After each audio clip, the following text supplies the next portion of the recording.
Olá, caçadores de história! E a nossa história continua com a nossa misteriosa Erika recebendo Anne com todo amor e carinho. Agora, as duas já estão na sala e Erika, toda gentil, serve um chá para Anne dizendo: "Seu chá, mestra." Anne agradece. "Obrigada." Erika, como quem não quer nada, pergunta: "Mestra, está usando o uniforme de empregada? Que fofo." Anne, que nem tomou o chá, responde: "Saí da mansão às pressas, não tive tempo de me trocar. Aliás, por que você me chama de mestra desde que cheguei? Não me lembro de ter ensinado nada." Erika, toda rosada, com a cara mais angelical do mundo, responde: "Já esqueceu? Foi graças às suas palavras naquela vez que eu tive coragem de aceitar meu verdadeiro eu. Foi por sua orientação que naquela noite eu consegui me declarar para o Rod." "Ai, é mesmo? Você quer ver?"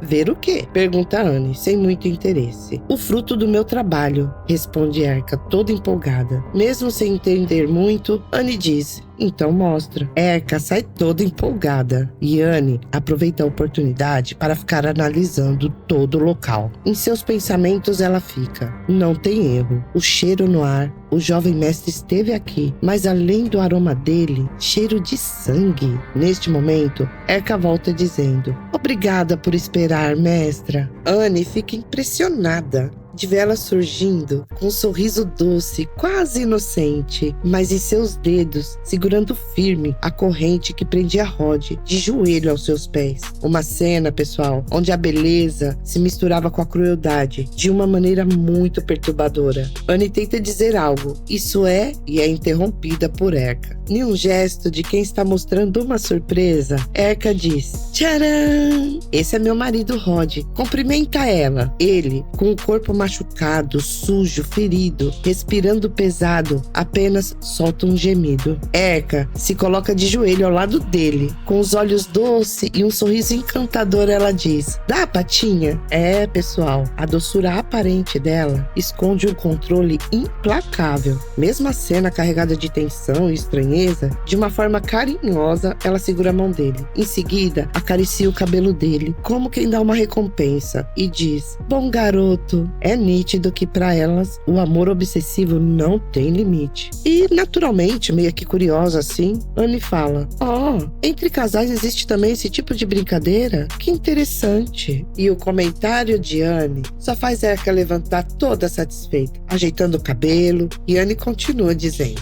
"Você foi muito bem, Erika." Erika, com aquele sorriso de falsa modéstia, já vai falando: "Ai, mestra, você me elogiando? Se fosse você, com certeza teria o seu amado pertencendo a você de corpo e alma. E eu ainda estou longe disso." Esse comentário faz Anne lembrar do nosso protagonista. E ela fica triste e fecha os olhos dizendo: "Não, você fez melhor do que eu. A verdade é que, por minha falta de atenção e excesso de confiança, meu jovem mestre, meu amado, conseguiu fugir do meu controle." Com a mão no queixo e toda solidária com a história da mestra, ela fica pensando e diz: "Mestra, o seu amado é o Sr. Mon?"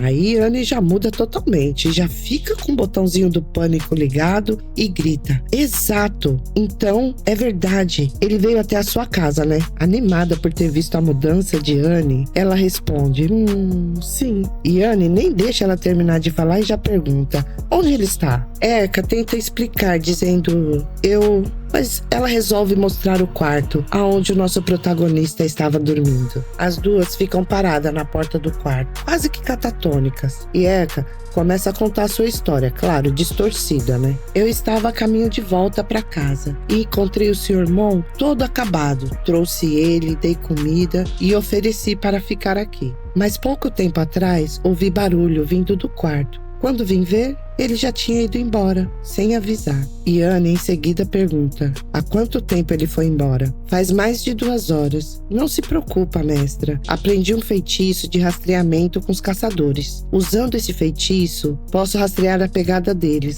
Com essa escuridão, ele não deve estar tão longe. Se procurarmos agora, ainda achamos a tempo." Erika sai em direção da porta, com pressa, e diz: "Mestra, sente-se um pouco. Vou lançar o feitiço." Anne agradece. "Obrigada." Erika se vira e diz: "Ah, mestra, esta casa não é minha. Por favor, não ande por outros quartos." Prontamente, Anne responde: entendido, vou esperar aqui. Anne se senta na cama e começa a falar sozinha. Jovem mestre, olhando para o travesseiro, ela agarra e sente o cheiro do nosso protagonista. Ela se deita e continua com as suas alucinações. Você fugiu de mim por 3 cidades, se afastando de mim. Me odeia tanto assim? Por quê? Por que não pode aceitar o meu amor? Ela está tão envolvida nos seus devaneios que nem percebe que o marido de Erika se aproxima. E quando ela se dá conta, ele já está na porta. Ela se assusta e diz: é o marido de Erika? Por um momento, surge um brilho naquele olhar perdido. E ao mesmo tempo, o marido de Erika solta um grito com a mão na cabeça. Não! Tia, todos, não! Diz ele, em pânico. Anne tenta manter a calma. Levantando da cama, ela estende a mão e pergunta: você está bem? Você é da Erika. Segurando a cabeça, ele dá um grito. Erika! Tira a mão da cabeça, agarra a mão de Anne e diz: sim, Erika! O último quarto. Saia! Saia daqui agora mesmo! A Erika! Solta um último grito e volta a mergulhar no seu transe profundo. Volta a ficar sentado como um cachorro e a gemer como tal. Anne fica repetindo suas últimas palavras.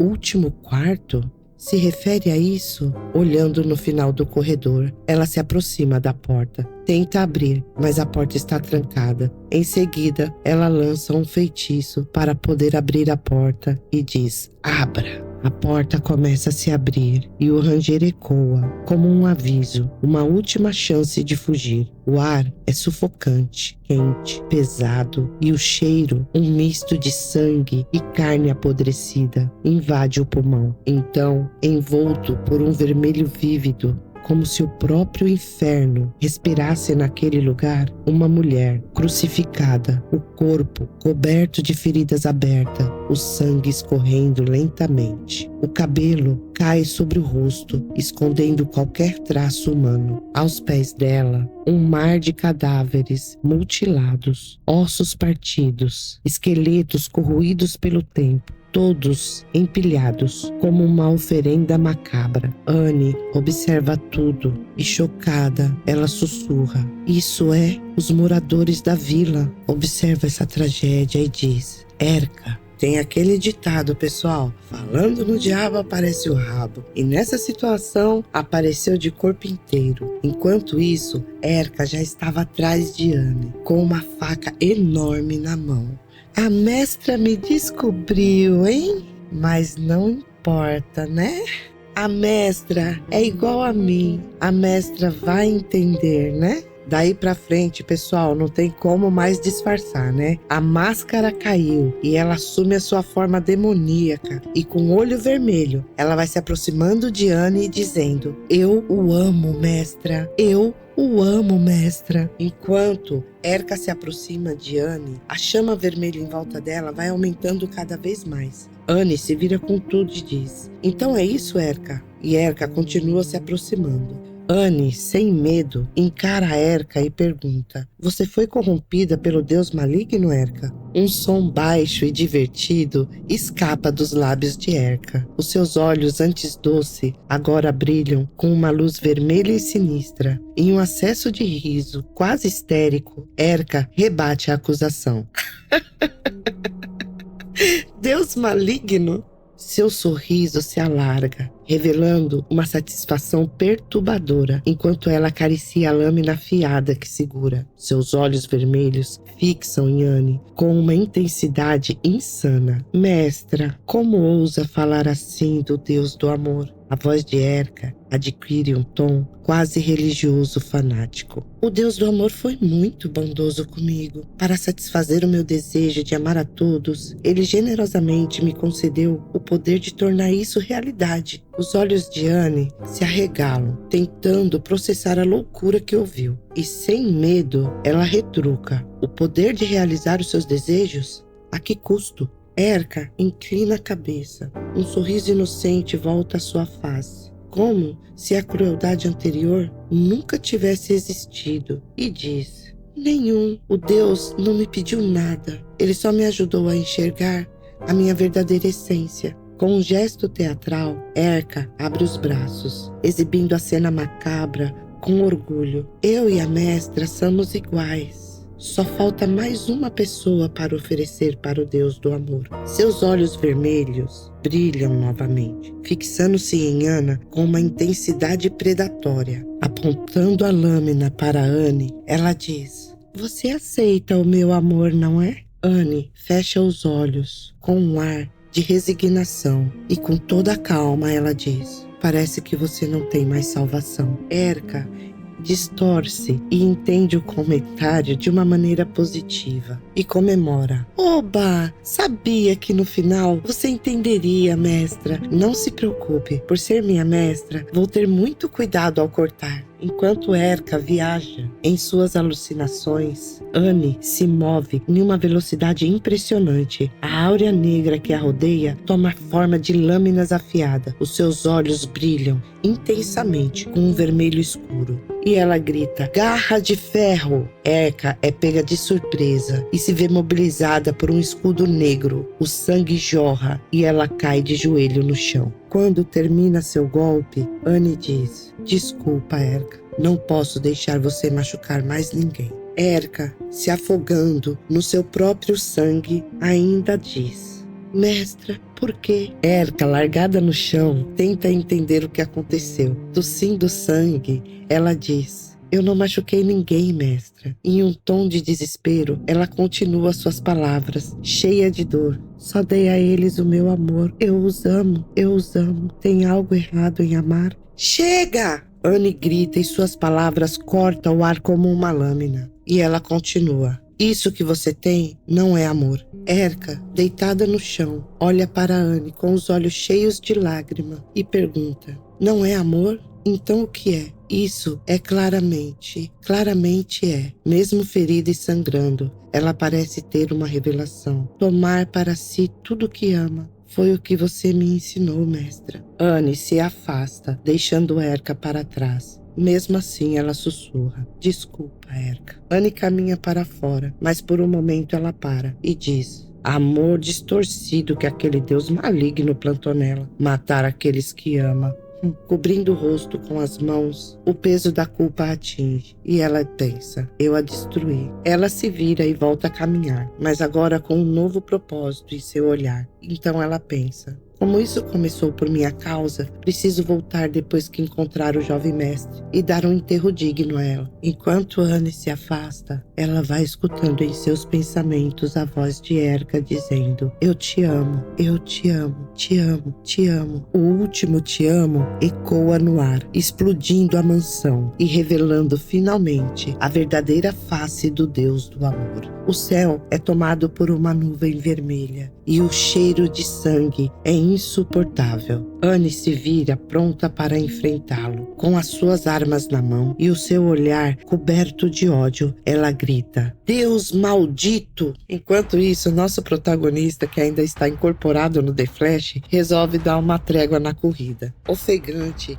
ele para e diz a si mesmo: "Corri tanto, sem nenhum sinal de que estou sendo seguido." E de repente, uma explosão. Ele olha para o céu e protege sua cabeça com as mãos, dizendo: "Droga! É uma chuva de meteoro?" De repente, ele escuta uma tosse e pensa: uma voz humana? Ele se aproxima para ver do que se trata e, para sua surpresa, em seus pensamentos ele mesmo diz: "Essa voz é..." Mal sabe o nosso protagonista que a chuva não é de meteoro. E adivinha o que cai do céu? Pessoal, nosso protagonista é surpreendido por uma voz dizendo: "Jovem mestre." Eu sabia que estava por perto. Anne, toda machucada, com a mão na boca, fazendo o papel da vítima mais fofa do mundo, continua: "Finalmente te encontrei." Nesse momento, Mon se esquece que estava fugindo dela e, preocupado, faz um monte de perguntas. "O que aconteceu? Como você se machucou assim? Contra quem estava lutando? Consegue se levantar?" "Não, agora não é hora de explicações." Nitidamente preocupada, ela diz: "Eu vou segurá-la, jovem mestre." "Corre!" Mon, ainda preocupado com a situação de Anne, pergunta: "Correr?" E uma voz ecoa no ar: "Mestra, aonde está?"